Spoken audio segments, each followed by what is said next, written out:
Welcome to centre study. हम solve कर रहे थे अपना जामिया मिल्लिया इस्लामिया का बीएड 2023 का एंट्रेंस क्वेश्चन पेपर, जो आपका प्रीवियस ईयर क्वेश्चन पेपर है।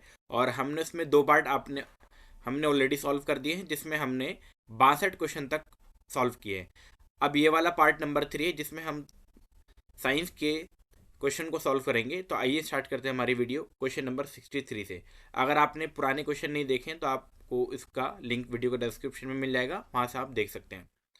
क्वेश्चन है, three identical bulb of 60 watt and 200 volt rating are connected in series to a 200 volt supply. What will be the power drawn by them. तो ये question है और इसके according हम answer निकालेंगे। तो इसका आपको एक ऑलरेडी फॉर्मूला आपको आता होगा। यहाँ से सबसे पहले दोस्तों हमें रेजिस्टेंस को निकालना होगा। रेजिस्टेंस के लिए आपको एक फॉर्मूला गिवन है, वो क्या है, क्योंकि कितने कनेक्टेड है, तीन है। ऐसे ऐसे तीन आइडेंटिकल कनेक्टेड है, तो एक रेजिस्टेंस का फॉर्मूला है आपके पास वी स्क्वायर बाय पी। तो वी कितना है आपको पता है, जब तीन है तीन के लिए तीन लगा देंगे पहले ही। और वी कितना है आपको वोल्ट मालूम है, 200 इंटू 200 मैंने दो बार लिख दिया क्योंकि वोल्ट का स्क्वायर था। और नीचे मैंने लिख दिया पावर, और पावर था आपके पास 60 वाट, तो 60 वाट। तो ज़ीरो से ज़ीरो कैंसिल करेंगे, तीन से काटेंगे दो बारी में, और तीन से कटेगा 100 बारी में। तो आपके पास निकल के आ जाएगा 2000 ओम। ये रेजिस्टेंस आपके पास निकल के आया। अब इसी में आगे जब आप सॉल्व करोगे तो आगे आपको कैसे सॉल्व करना होगा, आपके पास पावर निकालनी है। तो पावर का क्या फॉर्मूला है आपको पास ऑलरेडी मालूम है, V square by R, V square by R. तो वी आपके पास 200 था, और आर आपके पास निकल के आया 2000। तो आर आप रखेंगे 2000, दो जीरो से दो जीरो कैंसिल, और एक जीरो से एक जीरो कैंसिल, और दो से दो कैंसिल हो जाएगा। तो आपके पास आंसर निकल के आ जाएगा 20 20 वाट। 20 वाट आपके पास आंसर निकल के आएगा, और जो कि हमारा ऑप्शन नंबर दोस्तों सी में है। तो इसीलिए जो राइट ऑप्शन हो जाएगा ऑप्शन नंबर सी हो जाएगा, 20 वाट। तो दोस्तों बढ़ते हैं अपने क्वेश्चन नंबर 64 में। और इसमें बोला गया आइडेंटिफाई द करेक्ट स्टेटमेंट। हमें करेक्ट स्टेटमेंट जो है, सही जो स्टेटमेंट है उसको पहचानना है।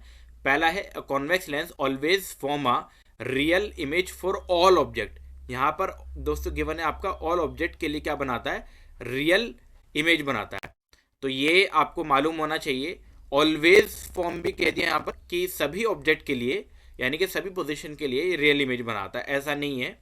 एक पोजीशन ऐसी भी थी जिसमें ये वर्चुअल इमेज बनाता, तो ये स्टेटमेंट हो गई गलत। आगे है, convex mirror always form a virtual image for all position of the object.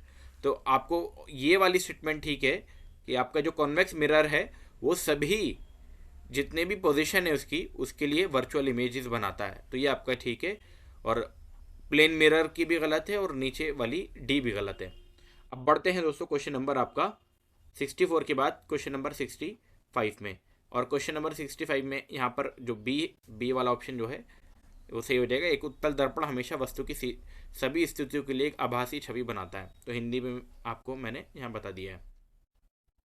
Question number 65, which of the following will not undergo reaction.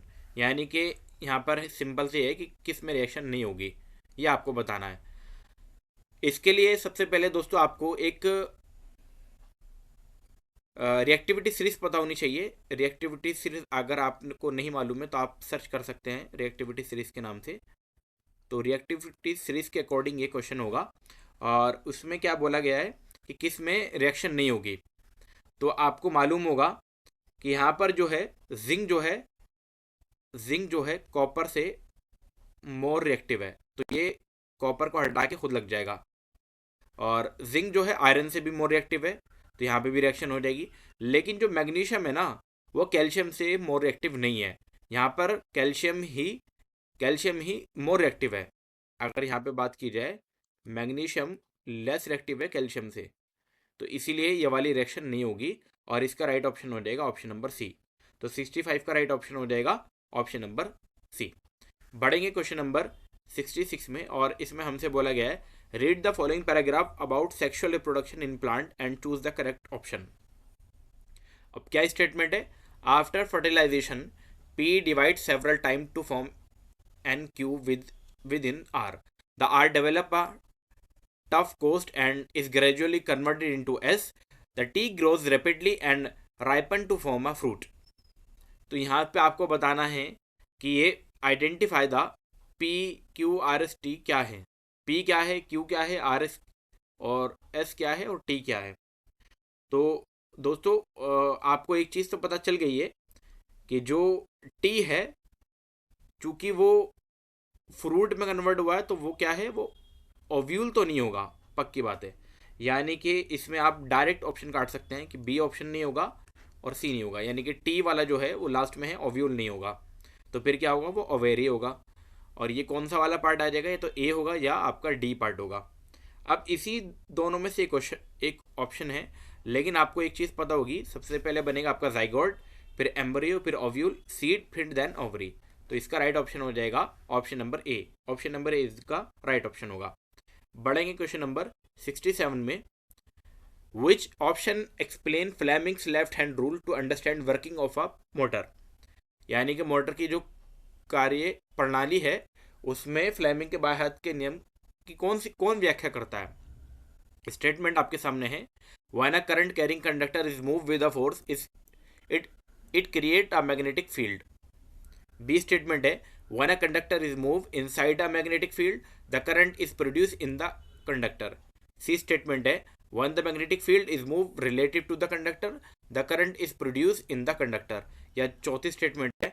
When a current carrying conductor is place in a magnetic field it experience a force due to a magnetic field. तो 67 का जो right option है वो last statement ही हो जाएगा। When a current conductor is place in a magnetic field it experience a force due to a magnetic field. जब एक हम कोई कंडक्टर है, जब उसके अंदर मैग्नेटिक फील्ड में हम उसको रखते हैं तो वो क्या करता है, ए फोर्स, जब वह ना करंट कैरी कंडक्टर, जब एक कंडक्टर जिसमें करंट फ्लो हो रहा है उसको मैग्नेटिक फील्ड में रखते हैं तो एक फोर्स उसके अंदर क्या आ जाता है, चुंबकीय क्षेत्र के कारण एक बल अनुभव करता है, यानी कि एक फोर्स उसके अंदर महसूस करता है। तो ये स्टेटमेंट इसकी ठीक हो जाएगी और यही इसका प्रिंसिपल भी हो जाएगा। Question number 68। A straight wire of diameter 0.5 mm carrying a current of 1 ampere is replaced by another wire of diameter 1 mm. How would the extent of the magnetic field at a given distance R change? तो यहाँ पर आपको बताना है कि जो आपका magnetic field है वो कैसे चेंज होगी। तो इस क्वेश्चन के अकॉर्डिंग मैं आपको बताता हूँ।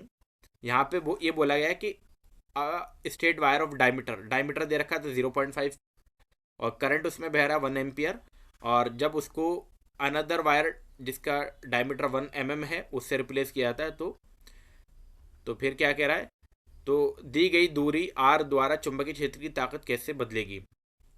तो आपको एक चीज़ मालूम होगी, यानी कि मैग्नेटिक फील्ड का एक फॉर्मूला होता है म्यू नॉट I, यानी कि करंट अपॉन में 2πr। लेकिन जब जब आप कंडक्टर बनाएंगे, और कंडक्टर कैसा बनाएंगे, यहाँ पे मैं नीचे बना के दिखा रहा हूँ आपको क्वेश्चन के अकॉर्डिंग। एक ही आपका है, ये कंडक्टर है और इस कंडक्टर की रेडियस जो है दोस्तों वो दे दी है। तो यहाँ से ये डी है, इसको डी मान लेते हैं, और एक पॉइंट है जो इससे कितनी दूरी पर है, इससे दूरी पर है आपका पी दूरी पर, और इसकी डिस्टेंस है आपकी आर। अब जब हम कंडक्टर का डायमीटर बढ़ा देते हैं, ये कंडक्टर का हमने डायमीटर बढ़ा दिया, उससे क्या होगा, उससे सिर्फ एक ही चीज़ होगी, लेकिन पॉइंट तो आपका अभी भी उतनी दूरी पर है, तो उससे कोई चेंजेस नहीं होगा। यानी कि एक चीज़ आपको पता चल गई कि इस क्वेश्चन में पर्टिकुलर जो रेडियस के ऊपर डिपेंड नहीं करती है, यानी कि जो मैग्नेटिक फील्ड है वो डिपेंड नहीं करती रेडियस के ऊपर। तो इसका मतलब जब डिपेंड नहीं करी तो कोई चेंजेस नहीं आएंगे। और यहाँ पर क्वेश्चन ऑप्शन में है इट वुड बिकम ट्वाइस, तो ट्वाइस तो नहीं होगी, ये ऑप्शन गलत। इट बिकम हाफ, तो हाफ भी नहीं होगी।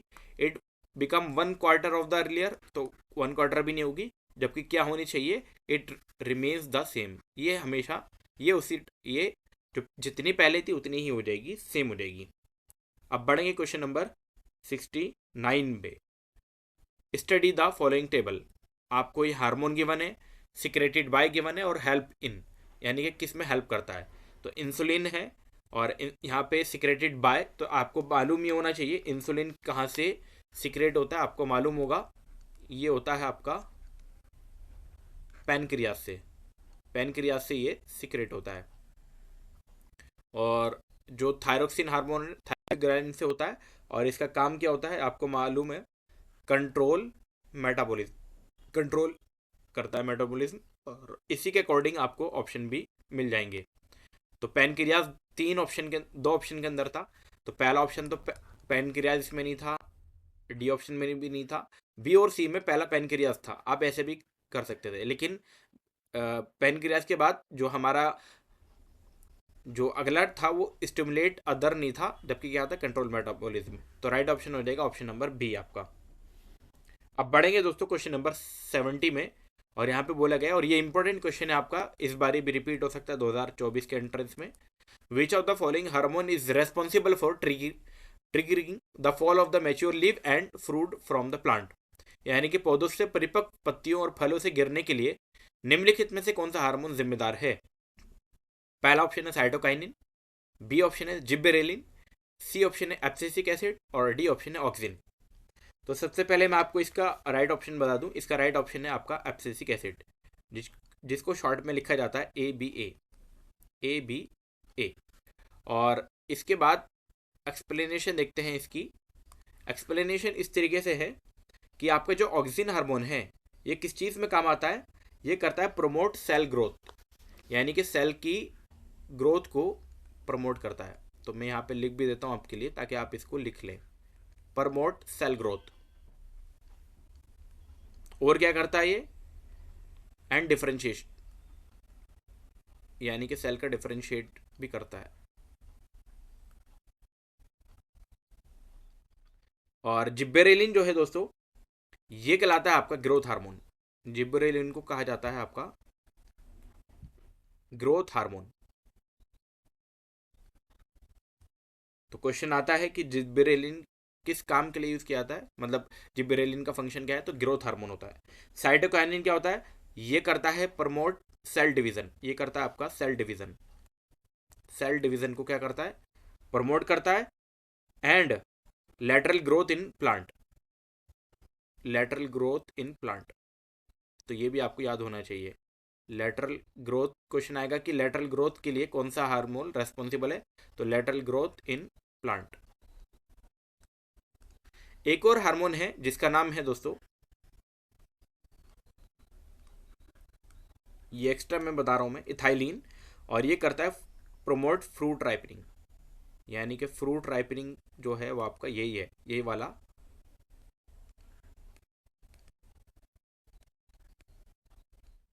Fruit ripening.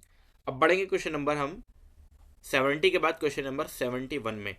On his way to market Rajiv calculate his average speed to be 20 kilometre per hour on his way back along the same route.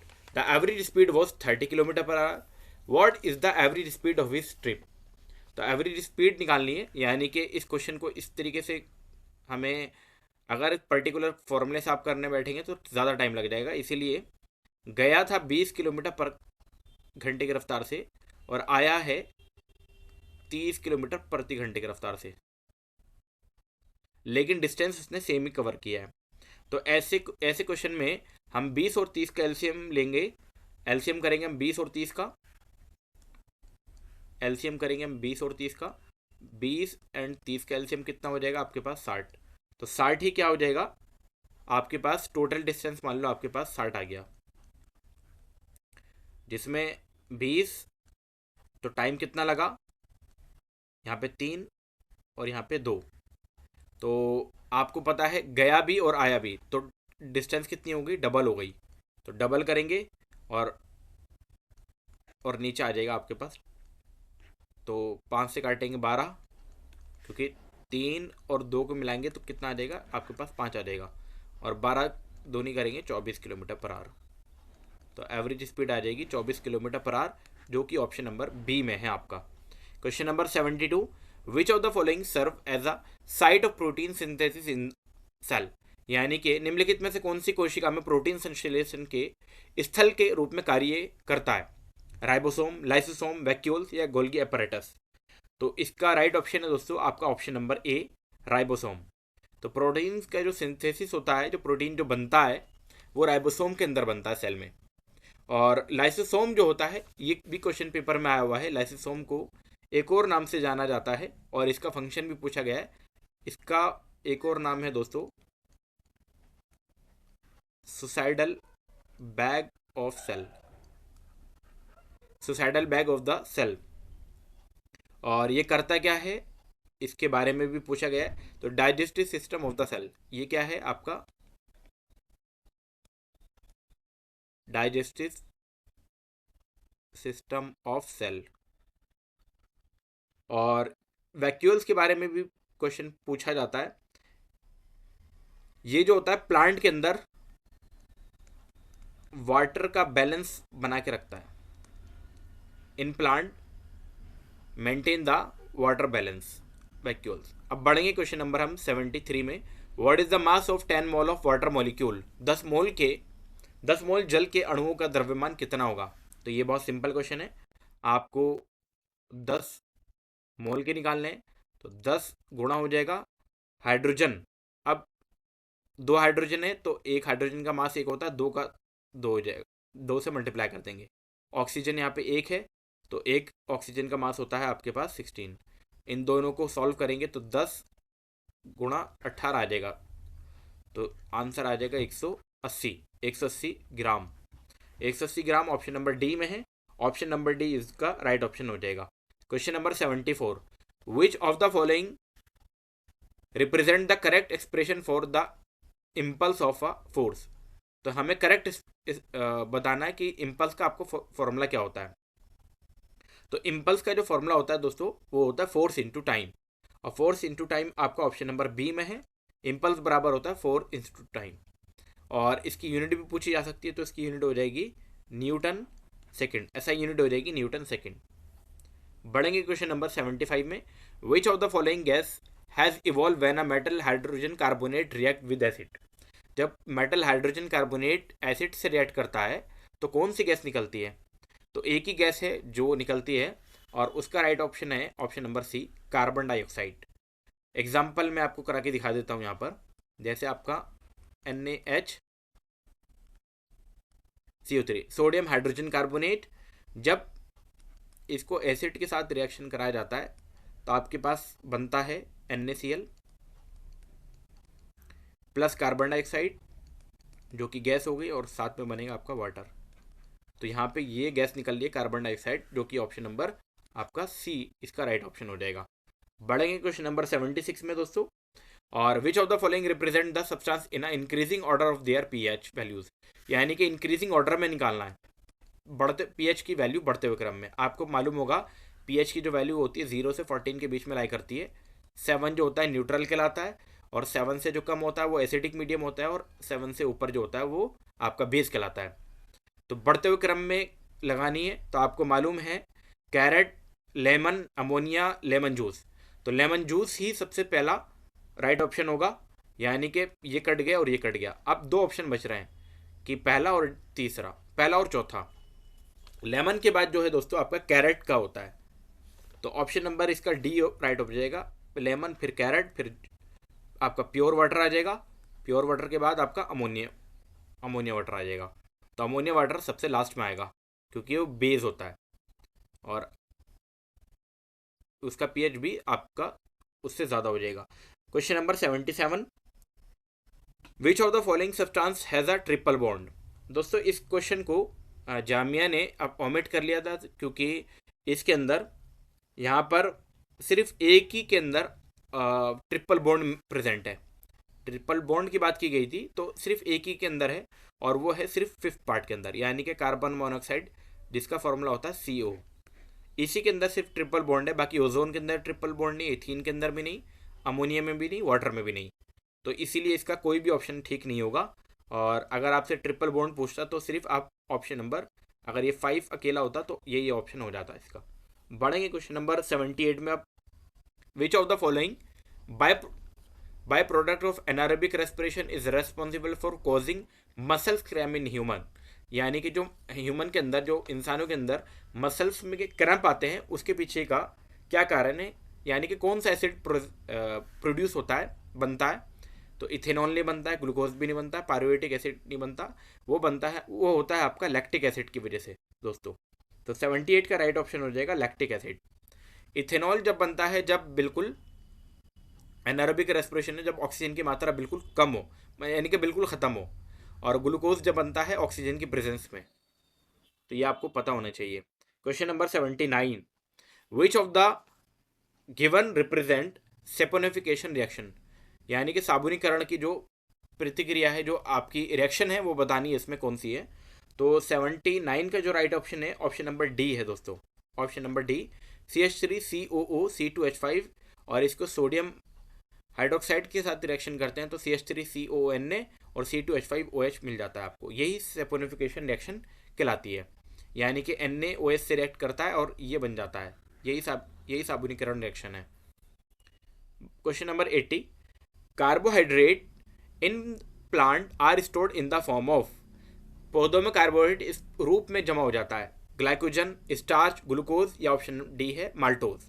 तो 80 का जो राइट ऑप्शन है दोस्तों ऑप्शन नंबर बी है, स्टार्च के रूप में कन्वर्ट हो जाता है या स्टोर्ड हो जाता है। Question number 81, which phylum of animal is also called flatworm, तो फ्लैटवर्म किससे कहा जाता है, इसका पोरीफेरा, सीलेंट्रेटा, प्लेटीहेल्मिन्थिस या निमेटोडा। तो राइट ऑप्शन होगा ऑप्शन नंबर सी, प्लेटीहेल्मिन्थिस। अब इसी में ये बाकी चीज़ें भी पूछी जा सकती है कि पोरीफेरा को किस नाम से आना आता है, सीलेंट्रेटा को, निमेटोडा को। तो ये कहलाते हैं पोरीफेरा, आपके कहलाते हैं स्पॉन्जिस। क्या कहलाते हैं आपके, स्पॉन्जिस जी। और सीलेंट्रेटा जो होते हैं दोस्तों, इनको एक और नाम से जाना जाता है और वो नाम है आपका नाइडेरिया। स्पेलिंग CNI जो मैं लिख रहा हूँ ये होगी स्पेलिंग। इसके बाद निमेटोडा जो है वो एक और नाम से जाने जाते हैं, उसका नाम है आपका राउंड वर्म्स।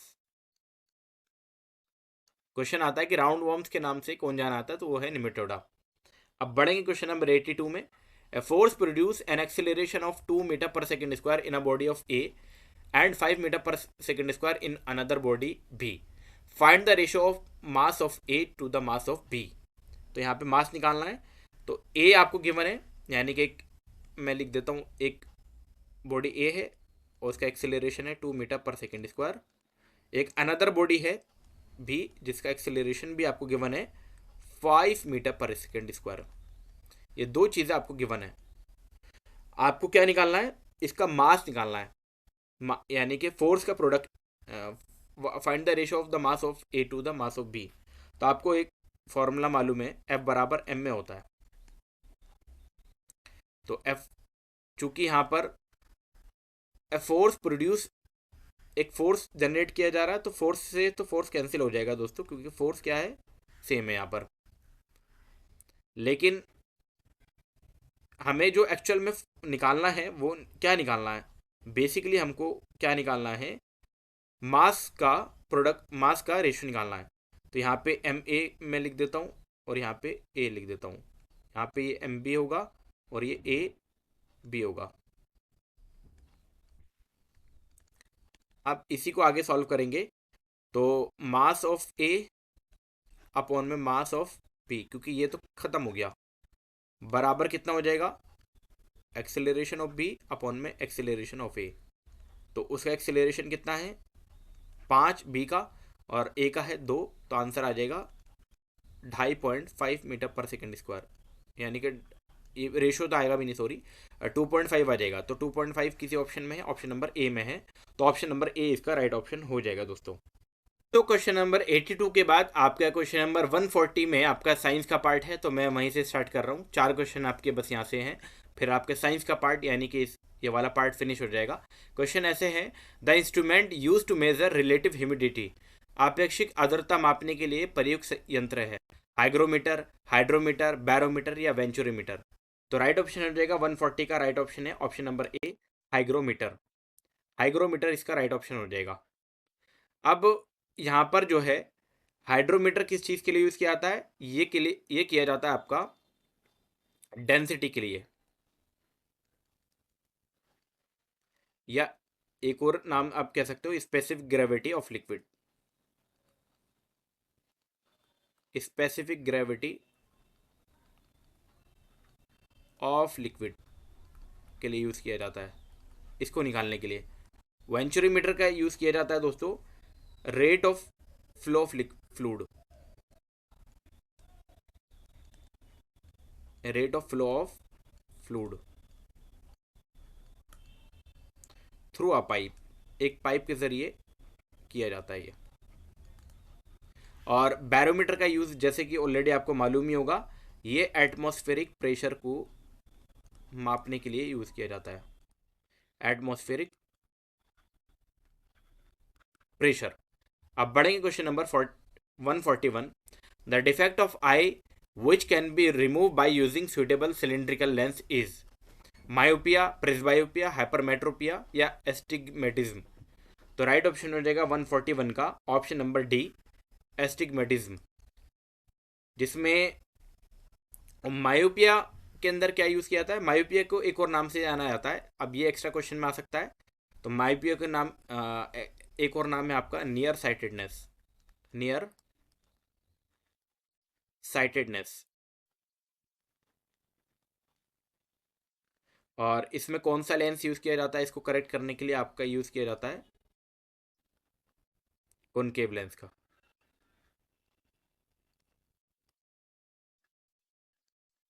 और एक है आपका हाइपरमेट्रोपिया, जिसको कहा जाता है फार साइटेडनेस के नाम से भी जाना जाता है, और इसमें यूज़ किया जाता है आपका, ये क्या है आपका, कॉन्वेक्स लेंस का। और एक है आपका प्रेसबायोपिया, जिसमें एक दोनों लेंस यूज़ किए जाते हैं, जिसको हम कहते हैं बाईफोकल लेंस, बाईफोकल लेंस। अब बढ़ेंगे क्वेश्चन नंबर आपका 142 में। The composition of natural gas is, यानी कि नेचुरल गैस का कंपोजिशन कौन है? Carbon monoxide and hydrogen, hydrogen and methane, methane and ethane, या ऑप्शन डी है आपका नाइट्रोजन एंड कार्बन मोनोऑक्साइड। तो दोस्तों इसका राइट ऑप्शन हो जाएगा option number C, methane and ethane. यही होती है नेचुरल गैस का कंपोजिशन। मीथेन का फॉर्मूला क्या होता है? मीथेन का फॉर्मूला होता है CH4, और इथेन का फॉर्मूला होता है C2H6। एक क्वेश्चन दोस्तों बीच में रह गया है, और वो क्वेश्चन है आपका क्वेश्चन नंबर 139, जो कि साइंस का ही क्वेश्चन है। विच of the following is a vector quantity? हमें बताना है निम्नलिखित में से कौन सा एक वेक्टर मात्रक है। अब उसके लिए क्या है? आपको ऑप्शन है पावर, फोर्स, एनर्जी या स्पीड। तो राइट ऑप्शन हो जाएगा दोस्तों आपका, राइट ऑप्शन है force. Force is the vector quantity, बाकी स्पीड भी, एनर्जी भी और पावर भी आपका स्केलर क्वांटिटी हो जाएगा। तो ये थे आपके टोटल साइंस के क्वेश्चन जो कि हमने आज की इस वीडियो में डिस्कस किए। अगर आपको दोस्तों कहीं भी डाउट आता है तो आप हमसे कमेंट बॉक्स में पूछ सकते हैं, और ऐसे ही पार्ट नंबर 4 में हम आगे इसको सॉल्व कराएंगे, जिसमें हम आगे का पार्ट आपके सामने लेकर आएंगे। दोस्तों अगर आपको किसी भी क्वेश्चन में डाउट आता है तो कमेंट बॉक्स में आप ज़रूर पूछिए, और अगर आपको वीडियो अच्छी लगी हो तो लाइक ज़रूर करें, और दोस्तों जाने से पहले चैनल को ज़रूर सब्सक्राइब करके जाए। बहुत बहुत शुक्रिया आपका।